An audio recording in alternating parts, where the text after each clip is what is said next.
Bonjour monsieur, on vient pour le Capricorne asiatique. J'ai reçu le papier de la mairie. Hein. Oui. Oui.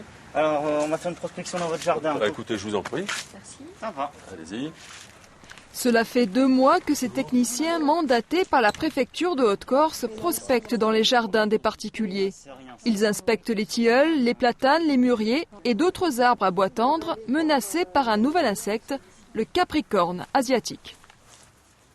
Ce qui le différencie par rapport à d'autres insectes qui lui ressemblent, c'est surtout ces taches blanches là. Ouais, sur le dessus. Sur le dessous dos. là.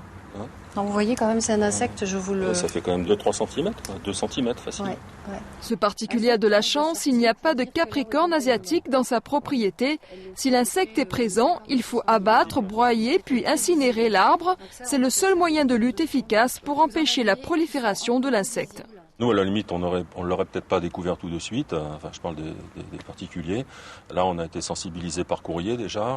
Maintenant, par le passage en réalité donc des services concernés.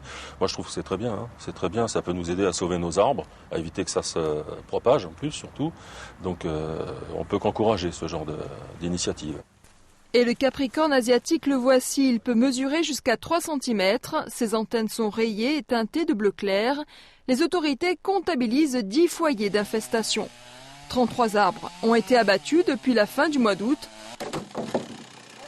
Pour le moment, seule la commune de Fouriagne semble touchée par le capricorne asiatique. Pour savoir si l'insecte est toujours présent dans certains lotissements, des pièges ont été installés. Ils permettent de localiser ses déplacements tout en tuant ce ravageur. Le piège est muni en son centre de composés attractifs, donc de phéromones et d'autres composants attractifs. Les individus vont être attirés, par vol vont venir s'approcher de cette source d'odeur attirante, vont venir taper ou vouloir essayer de se poser contre ces parois qui sont toutes lisses, vont glisser le long, être récupérés dans le collecteur et donc tomber dans ce réceptacle qui contient de l'eau avec un petit peu de produit vaisselle.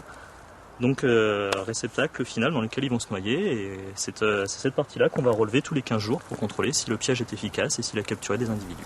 Il faut au minimum 4 ans pour éradiquer le capricorne asiatique. Déjà installé dans le Loiret, en Loire-Atlantique et en Alsace, il serait arrivé par le biais de palettes de bois importées de Chine. Alors Rémi, comment le capricorne asiatique fait-il pour s'attaquer aux arbres?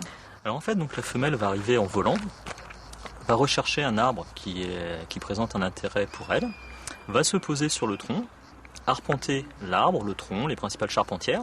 Et si l'arbre lui convient, elle va commencer à faire des morsures, donc en rongeant l'écorce pour atteindre la partie bois vivant, pondre un œuf, et ainsi de suite jusqu'à ce temps qu'elle ait pondu tous ses œufs. À partir de ces œufs, des larves vont éclore quelques jours après la ponte et vont commencer à pénétrer le bois et se nourrir.